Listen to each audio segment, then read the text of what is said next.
Bienvenidos a nuestro canal en Secodap, en esta serie donde estamos entrevistando a las personas que se están postulando para la Fiscalía General. Hoy estamos con Roger López, abogado penalista. ¿Cómo está? ¿Qué tal? Muchísimas gracias por la invitación, a ustedes por venir, al SECODAP por tomarme en consideración. Buenísimo. Estamos también con Vanessa Moreno, que va a acompañarme en la entrevista. Ella es la coordinadora de comunicaciones en SECODAP. Yo coordino la Agencia de Periodistas Amigos de la Niñez y la Adolescencia, Agencia PANA como el acrónimo, y juntas estamos siempre haciendo equipos para trabajar en el grupo de comunicaciones y llevar adelante la visibilidad de todo lo relacionado a niñez y adolescencia en Venezuela, ¿no? Y por ahí vamos también a conversar hoy. Pero antes de llegar a ese punto, nos gustaría que la audiencia lo pudiera conocer un poco mejor, que nos cuente cuál ha sido su trayectoria y además cuáles son como esos aspectos relevantes de cara a la postulación en la fiscalía. Bueno, tengo ya en el ejercicio de la profesión cerca de 23 años.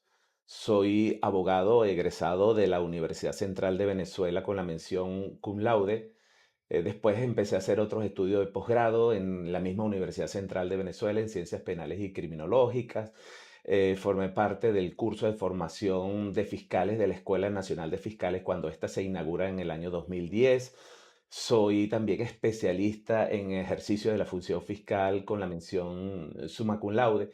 Y bueno, en definitiva, doctor en ciencias penales y cada día aprendiendo más del rol que nos toca en nuestra sociedad en el campo de las ciencias penalísticas. Soy docente universitario de pre y posgrado y por supuesto investigador.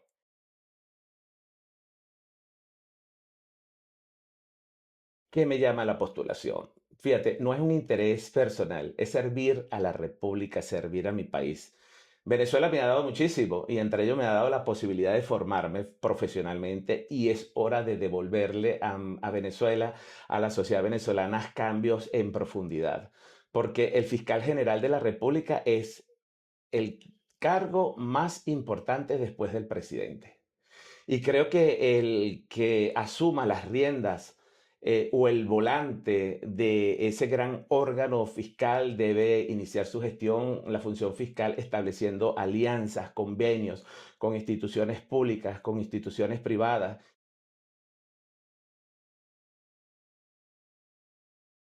Creo que el principal problema que está afectando, así como la inflación es el virus en la economía, lamentablemente en estos momentos, y no es novedoso, ya tiene larga data, la corrupción es el principal flagelo que está perjudicando el sistema de administración de justicia y particularmente digo penal, no solamente en el Poder Judicial, en el ámbito fiscal. Y digo penal porque en el ámbito penal se ventilan digamos, los intereses más fundamentales de la persona humana, que es su libertad. Y entonces yo muchas veces me pregunto, ¿la libertad de una persona tiene precio? ¿El aparato fiscal o el poder judicial en sí habrá utilizado en algún momento como herramientas de persecuciones a ultranza por parte del Estado? ¿O el derecho penal efectivamente sirve como un muro de contención al poder punitivo del Estado?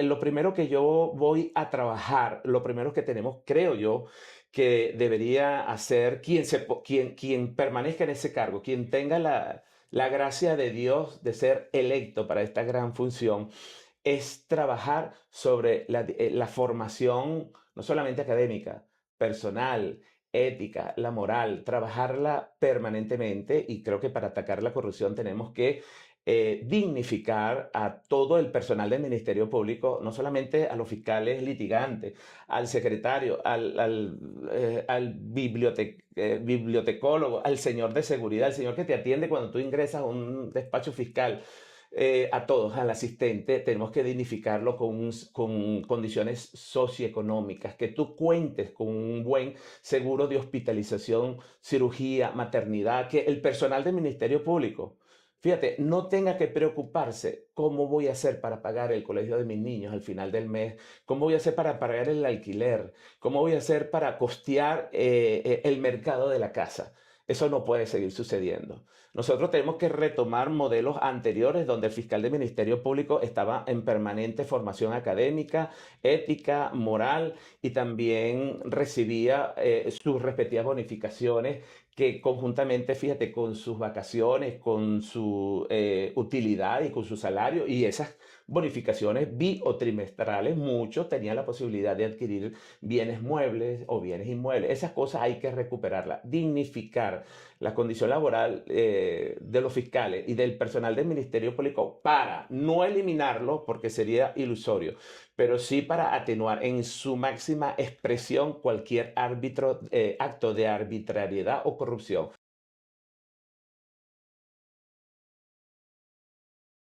La función de fiscal general de la República y de los fiscales litigantes se concentra en una cosa, la legalidad y el debido proceso, y allí está las dilaciones procesales, que es Claro. otras de los virus que tanto afecta la correcta marcha en el sistema de administración de justicia. Lo primero que tendríamos que hacer con un buen equipo de trabajo es determinar qué causas realmente son relevantes para el derecho penal y cuáles no, para de esta manera tener un estándar, tener una cuantía de expedientes que están en fases de investigaciones penales para darle celeridad y concluirla con el acto conclusivo de que se trate.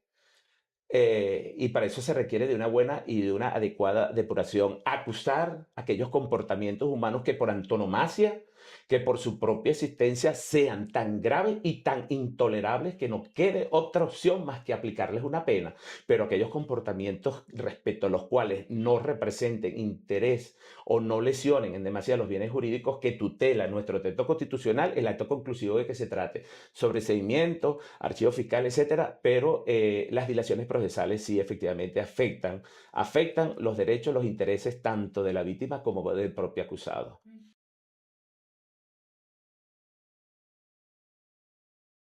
Bueno, fíjate, varios aspectos. Durante la vigencia del Código de Enjuiciamiento Criminal, lo que eran las violaciones de los derechos humanos para la búsqueda de la verdad era digamos, el instrumento fiel durante ese periodo, esa fase de investigaciones penales, ¿no? El uso de medios ilícitos era un asunto de poca monta jurídica. Pasaba desapercibido frente a los ojos del juez penal y lo que importaba o comportaba interés era la detención de un conejillo de India para iniciar la investigación penal.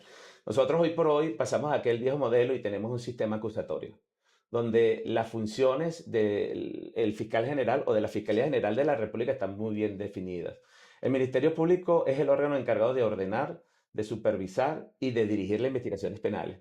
El Ministerio Público no determina la culpabilidad de una persona que haya sido acusada en lo absoluto. La culpabilidad la determina con fundamento a las pruebas que le habrá de aportar el Ministerio Público. Eso lo hace el Poder Judicial. Concretamente, un juez en funciones de juicio o un juez en funciones de control si ese acusado decide admitir los hechos a través de un procedimiento especial.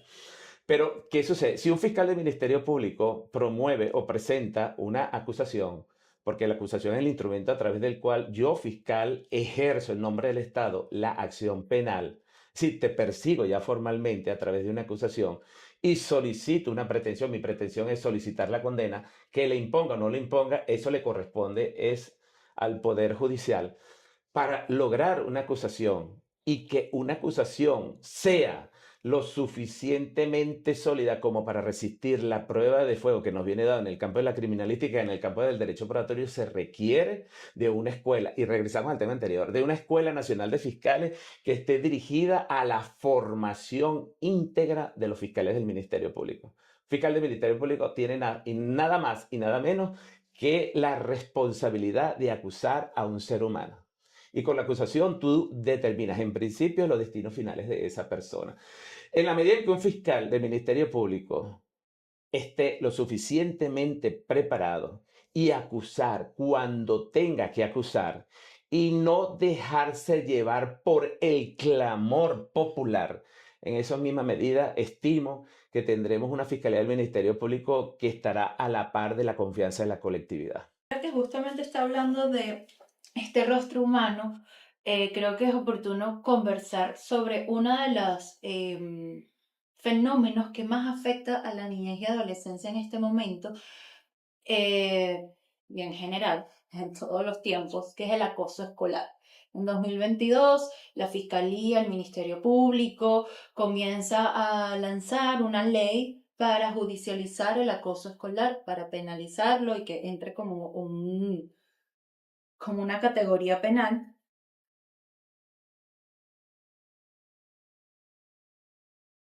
Sí, bueno, lo que se conoce como el acoso escolar o el bullying, ¿no? Sí, Fíjate, es una situación que afecta verdaderamente a los niños y a los sí, adolescentes. Y eso no es nuevo, eso no es de no, ahora. por eso. Pero ¿qué sucede? Que hoy se pone más a la luz pública precisamente por las nuevas tecnologías de la información y de la comunicación cuando cualquier estudiante graba y lo pone al escarnio público, ¿no? Una de las cosas que debe promover el nuevo fiscal del Ministerio Público es fortalecer programas que ya se vienen desarrollando Ok. en esta vieja gestión, en esta gestión o en esta administración que ahora habrá de entregar. Y es el enfoque social del Ministerio Público. Fíjate, el Ministerio Público hoy por hoy no solamente cuenta con las unidades de atención a la víctima en Caracas y en todos los estados del país, que cuenta con equipos multidisciplinarios muy buenos, psicólogos, psiquiatras, trabajador social, que de alguna manera pueden conformar un comité para incentivar, para ir a los centros escolares, para ir a los centros de atención de niños, niñas y adolescentes y promover este tipo de educación. Yo creo que más que reservar al texto de la ley sanciones o penas para el bullying o para el acoso sexual que le corresponde a la Asamblea Nacional, no le corresponde a la Sala Constitucional por vía de potestad normativa o sentencias vinculantes, sino a la Asamblea Nacional a través de una ley formal, porque presupone la consulta, la deliberación con los centros estudiantiles, con las universidades, con los colegios, con los consejos comunales y con todos los órganos que integran el poder público, es decir, con la comunidad venezolana debidamente organizada. Se determina si efectivamente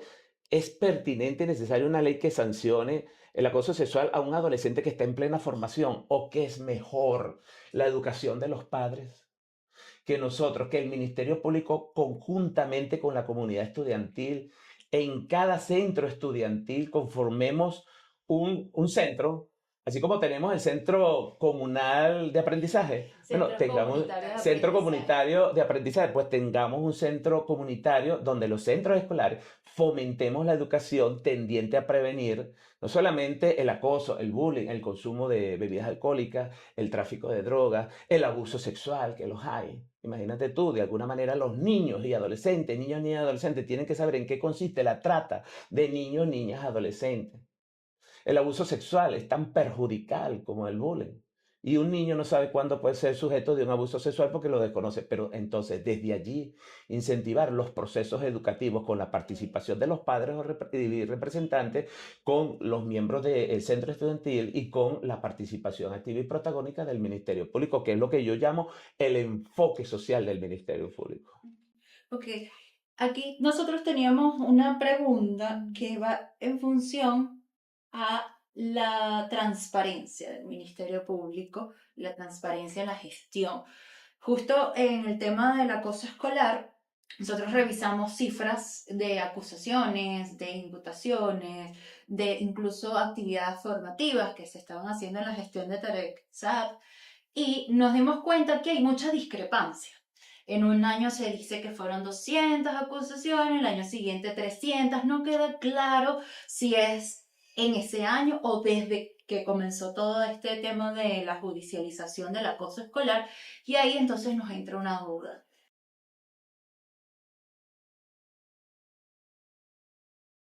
Mira, fíjate, dentro el proyecto de trabajo que yo tendría o que tengo como eventual fiscal general de la República y que se lo propongo para cualquiera que alcance ese reto, es un modelo de gestión transparente, donde, por ejemplo, la Fiscalía General de la República, conjuntamente con el SECODAP, ¿no? lleve a cabo un intercambio de data estadística. Y lo tengo por aquí anotado, estadística y técnica sobre los fenómenos como la violencia social y otros impactos, ya sea abuso sexual, sea la migración de los adolescentes al sistema educativo.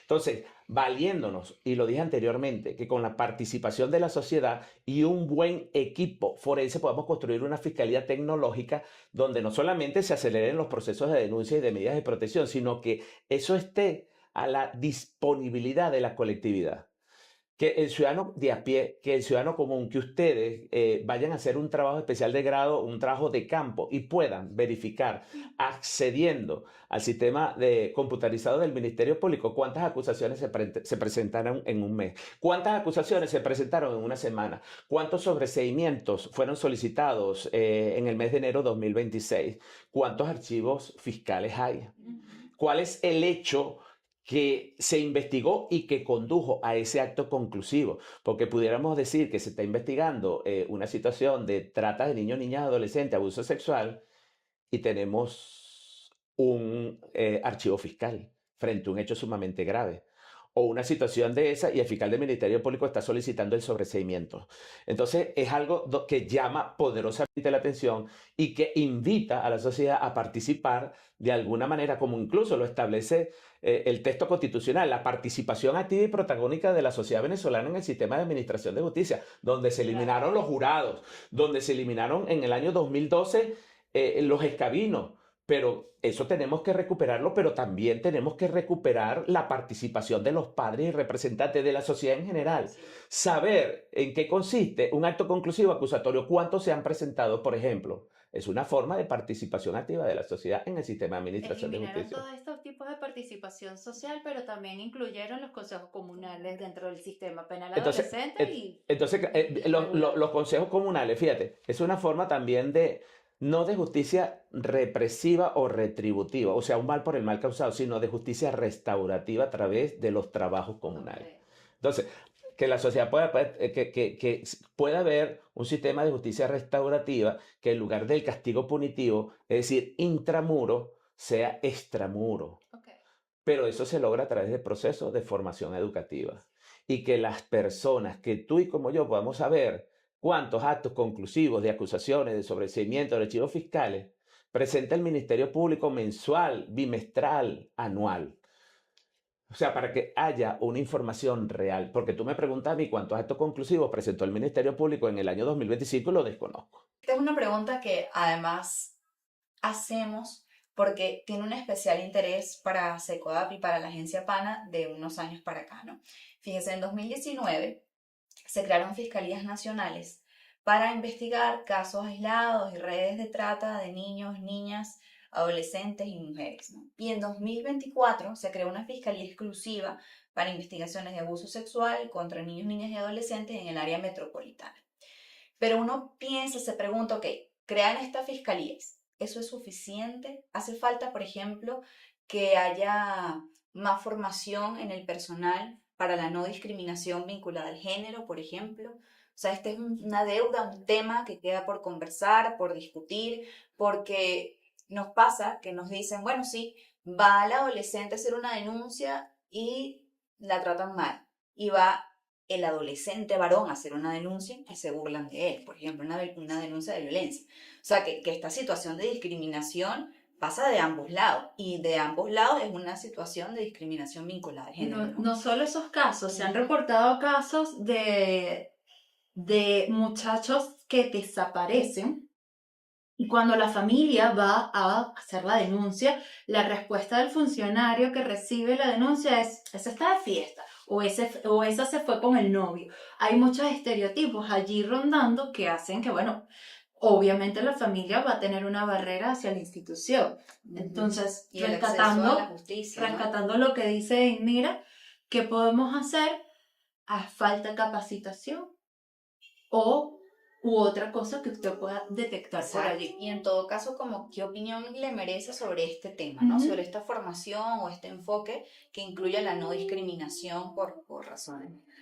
Bueno, mira, ya el artículo 21 de la Constitución de la República Bolivariana de Venezuela establece en ese sentido la igualdad ante la ley. O sea, no todos somos iguales, empezando que ustedes son periodistas y yo soy abogado, pero la igualdad ante la ley es para todos, ¿no? Hay que preparar a los funcionarios policiales, que son los encargados de recepcionar la denuncia, hay que preparar las unidades de atención a la víctima para recepcionar la denuncia, porque en un caso de violencia de género también ocurrió, bueno, que no se le tomaba la denuncia a la mujer víctima porque ella perdonaba a su pareja. Y eso trajo como consecuencia la muerte de esa persona. Entonces, el que tengamos una multiplicidad de fiscalías nacionales en materia, preparadas exclusivamente en materia Es decir, para atacar los comportamientos delictivos vinculados con la violencia de género, esto es interrogante, y con la trata de niños, niñas, adolescentes, sí es necesario, sí se requieren un mayor número de fiscalías, pero la creación de estas nuevas fiscalías tienen que ir a la par, no pueden ir en compartimientos estancos o separados, sino que tiene que ir a la par con la formación integral profesional de fiscales especializados en esta materia. O sea, el fiscal que se dedique a investigar en materia de trata de niños, niñas, adolescentes, mujeres adultas y en violencia de género tiene que tener una formación muy adecuada. Y te repito, muy profunda en esa materia, porque no es lo mismo, a ver, el delito de homicidio que un delito de femicidio, porque partiendo que todos los delitos de violencia de género tienen como fundamento el acto sexista, y el acto sexista no es otra cosa que colocar a la mujer en una situación de subordinación, de indiferencia, de discriminación frente al absurdo poder superior que absurdamente la cultura patriarcal nos ha otorgado a nosotros los hombres, pero que hay que visibilizar al fiscal del Ministerio Público en ese sentido, o sea, en lo que implica la naturaleza propia de la violencia de género. Y en el caso de los niños, niñas, adolescentes, pues el Estado y el Ministerio Público no puede apartarse, repito, de la doctrina de protección integral y absoluta del interés superior de los menores. Entonces, rechazar una denuncia porque el hijo no llegó, el muchacho no llegó, no debe ser. Eso hay que concientizar a los órganos de policía. O sea, el Ministerio Público no puede trabajar aislado. El Ministerio Público tiene que trabajar en concordancia, conjuntamente con los órganos auxiliares de la investigación penal que dependen, bueno, orgánicamente del Ministerio Público. Ok, Pues repito, él es quien ordena, supervisa y dirige la total, investigación penal. totalmente.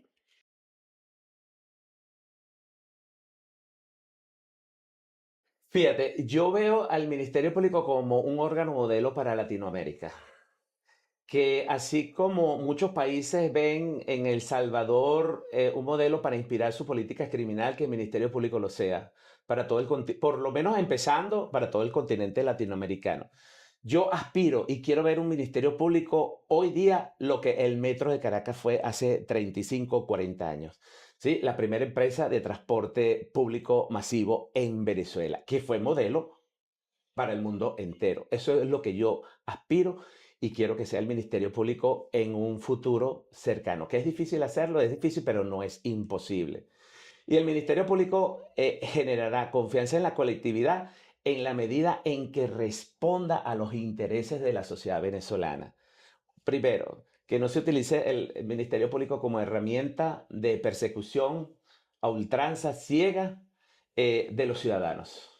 Segundo, que eso va a permitir que se recupere la confianza de la colectividad en la medida en que el Ministerio Público trabaje y oriente todos sus esfuerzos a atacar la impunidad Ok, del delito, a minimizar el hecho delictivo. En la medida en que la actividad delictiva se disminuya en su máxima expresión, en esa misma medida la sociedad venezolana va a tener garantía y confianza en su Ministerio Público. Repito, la formación académica, ética, profesional y la dignificación salarial y condiciones laborales de sus trabajadores, de quienes operan y hacen vida del aparato del Ministerio Público. maravilloso. Y no sé si me va a copiar tu pregunta anterior, Cópiesela, cópiesela. que sirve bastante para cerrar. Tiene en este momento una audiencia de 100 adolescentes de distintas escuelas, distintos estratos socioeconómicos. ¿Qué les dice desde esta candidatura que tiene el día de hoy? Pues para los adolescentes, que incluso aquellos que ya están próximos a graduarse de bachiller, emprendimiento. Emprendimiento, trabajo, trabajo, más trabajo. Estudio tiene que ir acompañado. El estudio y la formación permanente, profesional o técnica, tiene que ser el andamiaje de aquellas actividades laborales que ustedes aspiran a desarrollar el día a día. Eso sí, en la medida en que ustedes se vayan profesionalizando, en la medida en que ustedes vayan alcanzando éxito, nunca olviden que detrás viene una persona que requiere de ustedes también. Entonces, en la medida que ustedes se superan en lo personal, en lo profesional, como trabajadores, como miembros de la sociedad, como esposos, en esa misma medida ustedes van a ser ejemplo a seguir para aquellos que también son niños, que son adolescentes y que están en proceso de formación. Hay alguien que lo decía en un programa de televisión, hagan bien y no miren a quién. Muy bien. Sí. Gracias, muchísimas gracias, abogado, por esta entrevista. Aquí apunté cuáles fueron como sus puntos principales, Ujú. ¿no? No corrupción, reducción de la dilación en los procesos, en la gestión de cada caso, no persecución de los ciudadanos, mejorar las condiciones laborales de las personas en el Ministerio Público, aplicar el derecho con la garantía del interés superior del niño en el caso que se aplique y, por supuesto, la protección del niño, niña y adolescente y formación constante de los fiscales y del personal que forma parte del ministerio. Creo que esa sería. Y por último, creo que para fortalecer no a la impunidad del delito, pero con el respeto pleno de las garantías, de los principios y de los derechos que tiene cualquier persona vinculada en un momento determinado de su vida con un proceso penal. Y no olvides, haz bien sin mirar a quién. Listo. Muchísimas gracias. Gracias a ustedes. Gracias.